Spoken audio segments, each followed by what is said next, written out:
My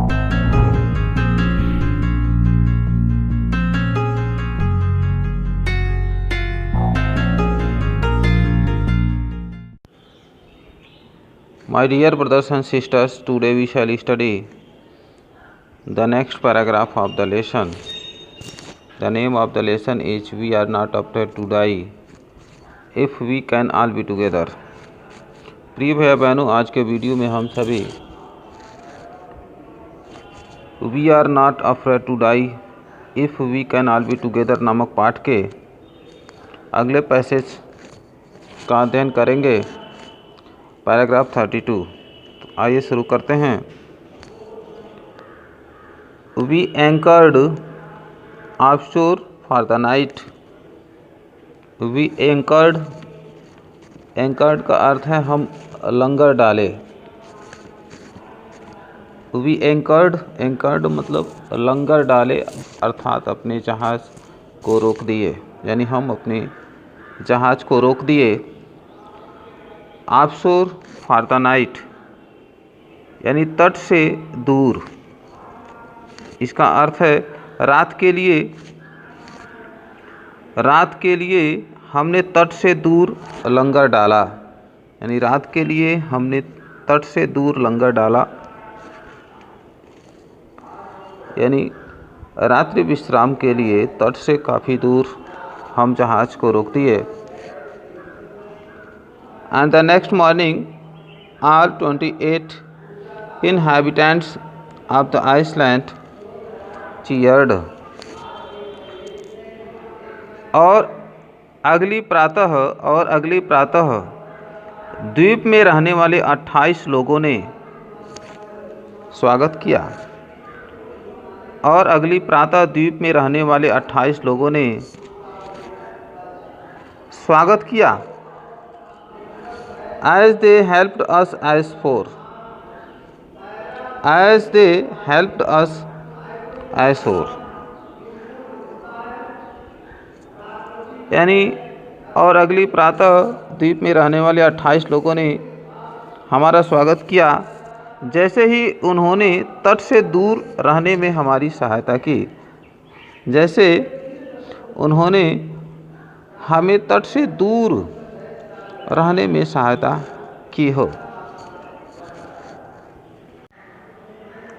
अगला passage देखेंगे। With land under my feet again my thoughts were full of Larry and Harvey. लेखक कहते हैं with land under my feet again, यानी धरती को फिर से अपने पाँव के नीचे पाकर, यानी धरती को अपने पाँव के नीचे पुनः पाकर लेखक अपने सभी साथियों के साथ, अपने परिवार के साथ उस आइल आर्मस्टर्डम द्वीप पर पहुंच गए। और जब वहां वे उतर गए तो वही बात बता रहे हैं कि अपने पैरों के नीचे धरती को पुनः पाकर My thoughts were full of Larry and Harvey. My thoughts यानी मेरे विचार लैरी तथा हार्वी में लीन थे। ये नाम है, लैरी तथा हार्वी में लीन थे। Cheerful and optimistic under the direst stress and of Mary who stayed at the wheel. देखेंगे cheerful and optimistic under the direst stress, प्रत्येक तनाव के अधीन प्रसन्नतापूर्वक तथा आशाप्रद थे। यानी लेखक कहते हैं कि प्रत्येक तनाव के अधीन होते हुए भी, प्रत्येक तनाव के अधीन प्रसन्नतापूर्वक तथा आशाप्रद मेरे विचार थे। और मैं मैरी में ही लीन था, अर्थात मेरे विचार मैरी के प्रति टिके हुए थे, यानी मेरे विचार मैरी के प्रति टिके हुए थे। Who stayed at the wheel for all those crucial hours, यानी लेखक कहते हैं कि मेरे विचार आशावादी, ऑप्टिमिस्टिक मतलब आशावादी, यानी लेखक कहते हैं प्रत्येक तनाव के होने के बावजूद भी प्रसन्नतापूर्वक तथा आशाप्रद विचारों में मैं खोया हुआ था। एंड ऑफ मैरी, और मैरी के प्रति मैं काफ़ी लीन था, यानी मेरे विचार उसी के प्रति खोए हुए थे। Who stayed at the wheel for all those crucial hours, जो संकट की घड़ियों में पहिए पर ठहरी हुई थी। Who stayed at the wheel, यानी मैरी जो पहिए पर ठहरी हुई थी, for all those crucial hours, यानी उन संकट के घड़ियों में जो पहिए पर टिकी हुई थी, उसके प्रति मेरे विचार आकर्षित हो रहे थे। Most of all I thought of a 7-year-old girl. लेखक कहते हैं सबसे अधिक मेरा विचार जो था, मोस्ट ऑफ ऑल यानी मेरा अधिकांश विचार, I thought of a 7-year-old girl, मैं 7 वर्ष की लड़की के बारे में सोचता था। यानी अत्यधिक जो विचार मेरे मन में आ रहा था उसके बारे में लेखक बताते हैं कि मैं 7 वर्ष की बच्ची के बारे में सोचता था। Who did not want us to worry about a head injury? Who did not want us to worry about a head injury? जो नहीं चाहती थी कि हम उसके सिर के घाव के बारे में चिंता करें। यानी लेखक कहते हैं कि मैं तो एक 7 वर्ष की लड़की के बारे में बहुत ज़्यादा चिंतित था, बहुत सोचता था, और वह लड़की नहीं चाहती थी कि हम उसके सिर के घाव के बारे में चिंता करें। Which subsequently took 6 minor operations to remove a recurring blood clot between skin and skull।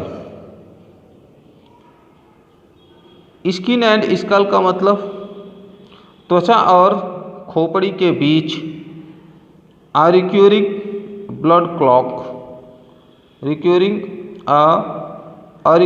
Blood clot माने थक्का, यानी खून का धब्बा, यानी खून का थक्का। तो लेखक कहते हैं बार बार होने वाले जिस घाव ने मुझे खाल तथा खोपड़ी के बीच रक्त के थक्के को दूर करने के लिए 6 छोटे छोटे ऑपरेशन करवाए गए थे। Which subsequently took 6 minor operations, यानी उस घाव को ठीक करने के लिए 6 छोटे छोटे ऑपरेशंस कराए गए थे। To remove a recurring blood clot between skin and skull, अर्थात खाल और खोपड़ी के बीच निरंतर बनने वाले खून के थक्के को हटाने के लिए 6 बार छोटे छोटे ऑपरेशन किए गए थे। और यह ऑपरेशन किसका किया गया था? उस 7 वर्ष की लड़की के सिर में किया गया था। तो उसी के बारे में लेखक सोच करके बहुत ही चिंतित हो रहे थे, लेकिन वे सभी लोगों के साथ सुरक्षित आइल आर्मस्टर्डम द्वीप पहुंच गए। End of a 6-year-old boy who was not afraid to die. और लेखक एक 6 वर्ष के लड़के के बारे में भी सोचते रहते थे, और एक 6 वर्ष के लड़के के बारे में भी सोचते रहते थे, who was not afraid to die, जो मरने से नहीं डरता था। अर्थात लेखक अपनी यात्रा के दौरान 7 वर्ष की लड़की और 6 वर्ष के लड़के के बारे में चिंतित रहते थे। 7 वर्ष की जो लड़की, जो उसके सिर में खून के धब्बे निरंतर जम जाने के कारण उसके छोटे छोटे 6 ऑपरेशन हुए थे, उस घाव को ठीक करने के लिए उसके बारे में लेखक बहुत चिंतित रहते थे। और 6 वर्ष के लड़के के बारे में सदैव वे सोचते रहते थे, who was not afraid to die, जो मरने से नहीं डरता था। तो प्रिय भाई बहनों, आज के वीडियो में यह पैराग्राफ 33 पढ़ाया गया, 32 भी पढ़ाया गया, और यह इस पाठ का अंतिम पैराग्राफ था। और यह आज पाठ समाप्त हुआ। आशा है कि आप निश्चित रूप से समझ गए होंगे, और कोई भी समस्या होगी तो कमेंट के माध्यम से बताने का प्रयास करेंगे।